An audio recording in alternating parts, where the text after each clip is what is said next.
ก็กราบสบายดีท่านผู้ชมทุกท่านพบกับส่องลอนเลสซิ่งคือเก่ามื้อนี้เราจะบ่ได้เฮ็ดคอนเทนต์เกี่ยวกับรถเนาะมื้อนี้สิพาทุกคนไปเบิ่งไปยามตั้มเนาะตั้มก็คือบ่อนดักหนูนะ Okay. ที่ได้เฮ็ดไว้อยู่ป่าไปยามแบบใช้ชีวิตแบบบ้านนอกไม่ทำอะไรเนาะน้องคนลาวเดี๋ยวสิพาทุกคนไปเบิ่งเลยว่าตามที่ค่อยเฮ็ดไว้มันเป็นไปได้ไปลุย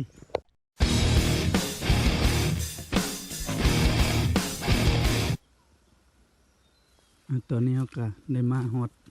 ต่ำแล้วเนาะ เป็นบ่อนดักหนูแหละนี่จะเป็นไปนี่แล้วเนาะเอาไม้ซักเลี้ยงนี่ยาวเติบเลย อันนี้เป็นแม่นี่เดี๋ยวสิพาทุกคนเบิ่งเฮ็ดไปได้ Nope. นี่เนาะ เอาไม้เลียนลำมาปักมาปะวันนี้แล้วก็ซักลักใส่อยู่นั้นผ้าแล้วก็ใส่ลักอีก2 อันอยู่นี้ เรามาทางลุ่มก็จะเป็นไปนี่นะเนาะอันนี้มันขี้เหนี่ยปกปนเวลาหนูหรือมีอย่างมาเหยียบอย่างนี้มันก็จะลั่นลงเนาะเดี๋ยวเกินวิธีห้างเนาะก็คือเอาเสือกมาห้อยนี่ขึ้นมาไม้อันนี้มันบรรจุกันกับเสือกบริต่อกันเอามาพาดนี้จากนั้นดึงลงมาพี่ ใส่เกตอยู่นี่นี่นะมันจะเป็นอันนี้ยามไปเรื่อยๆเนาะมันก็คือ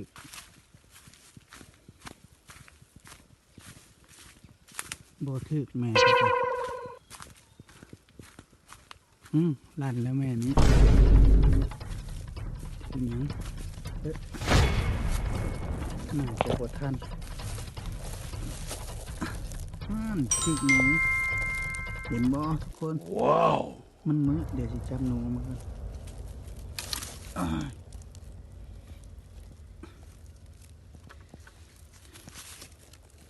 ปึ๊บได้หนูแล้วตัวนึงอันนี้เป็นหนูทองขาวธรรมดาเลยเนาะนี่หมาน ได้แล้วตัวนึงไปยามแม่ต่อไปกันขามาเขาจังห้างไว้นะตัวนึงแล้วไปเรื่อยๆกัน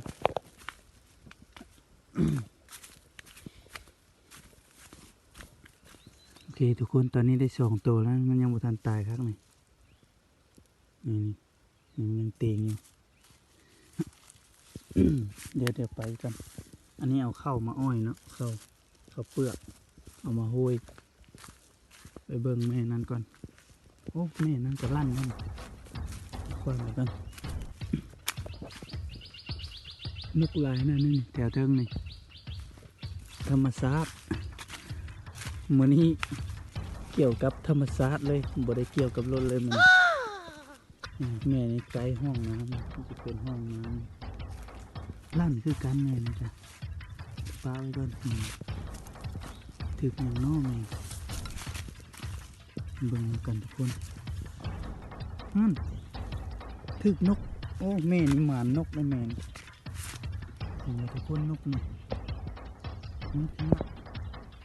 ถึกนกนี่ต่างที่เจอได้นี่3 ตัว 4 ตัวเลยแม่นี่นะนกหนึ่งวะนี่ไล่นกหนึ่งวะ